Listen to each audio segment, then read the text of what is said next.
Hello, and welcome to Hilosoft's Money Bootcamp. This is part 2 of Gross Profit. Please make sure you have reviewed and understand part 1 before proceeding with part 2. So far, the gross profit definition is interesting. But where is the value in this knowledge? How can understanding gross profit help with starting or running a business? Hopefully we can answer these questions and more in part 2. Gross profit is sometimes used to compare one company's manufacturing efficiency to another. It is also useful in evaluating the potential of a single product within a product line. However, the real value of gross profit is when it is used with other financial terms, like break-even, fixed costs, contribution, or when pricing products for optimum profitability. When these terms are used properly, it allows management to make good business decisions. In the last lesson, you were shown that variable cost is an important component of gross profit. We also spoke of the two basic types of costs within a company that produces products. To review, the two types are variable cost and fixed cost. Fixed costs are sometimes known as running costs or overhead, and they usually do not change much as a direct result of sales, things like rent, salaries, etc. Just to clarify, however, if sales were trending down, it would affect fixed costs as well. Things like rent and salaries would eventually have to be reduced. Used in the context of planning, fixed cost is overhead, and that doesn't change much from day to day, as opposed to parts and processes that ship with each product. Variable costs are expenses that move up and down proportionately with the unit volume of sales. In Lesson 1, we spent most of the time looking at the product page of the Idea Composer as a visual aid. The product page is all about variable costs and gross profit. In the Idea Composer, gross profit is called gross margin. Whenever the parts or material cost of the product is increased, there is a reduction in gross profit. Same goes for processes. Remember, process is like material costs, but it's something you can't hold in your hand. It is, however, a cost associated with each product shipped, like a merchant account charge when the customer buys the product with a credit card. Both the material and the process make up the variable cost of each product. When there is an increase in variable costs, there is a reduction in gross profit. Likewise, if there's a reduction in any of these costs, the gross profit increases. The other main ingredient that affects gross profit is the selling price of the product.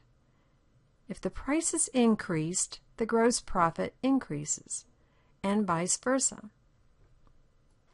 Moving on, let's take a look at the other side of the coin and get a better understanding of the fixed costs and the potential relationship it has with other financial parameters within the company. We can use the Idea Composer's budget page to quickly fill in a budget with all the ordinary monthly costs we're likely to encounter.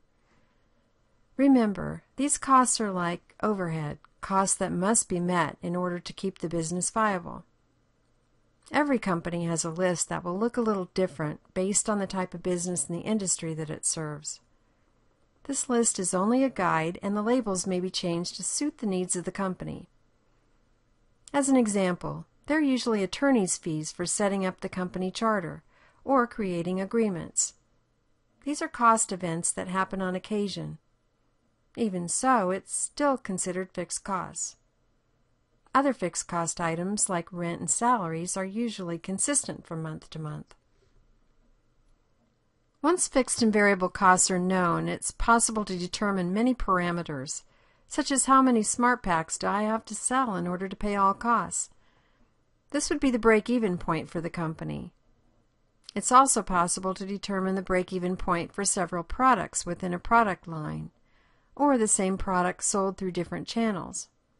These are powerful formulas that help management make decisions on how to price product, when to hire more employees, determine space requirements, and more. In the Smart Pack example, there is enough information to perform a break-even equation. Don't worry, it is elementary math. but if you use the idea composer, it is automatically calculated. The results of the break-even equation illustrates that we need to sell 141 units in an average month to pay all the costs for the proposed company. This would include the items in the budget which are fixed costs, as well as the variable costs for material and processes that ship with each unit. Using the idea composer, we can make changes to the parameters and measure the effect on the number of units required to break even. First, let's increase the selling price of the Smart Pack by 25% to $125 each to see what the impact is on the break-even point. The fixed costs and the variable costs for each Smart Pack remain the same. However, the number of Smart Packs that must be sold to pay all costs of the company have been reduced to 104 units instead of 141. This is a significant impact on the company. As a contrast, if we reduce the selling price to $75, it would require sales of 218 Smart Packs per month to pay all of the costs for an average month. There are many other elements that have an effect on the break-even point. I will restore the selling price to $100. That way we can analyze one change at a time. Let's see what happens if we remove one part-time employee, which reduces the fixed costs of the company by an average of $2,000 per month. Now the break-even point is 113 units per month.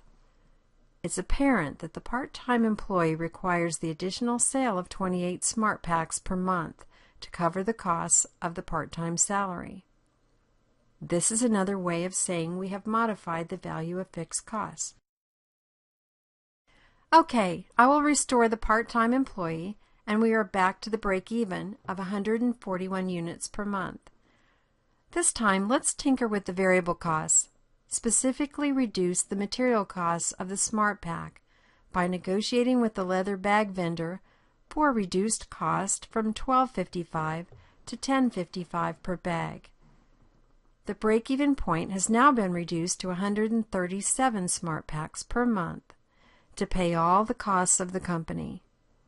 A relatively small change can make proportionately big differences in the efficiency of the company. With a basic understanding of gross margin, variable and fixed costs, and how the break-even point works, powerful changes can improve the odds of success dramatically. When you know the variable costs and the selling price of the product, in addition to the overhead, meaning the fixed costs, you can determine how many units have to be sold to pay all costs. You can also determine how much profit can be made after all costs, providing calculated insight into business planning efforts.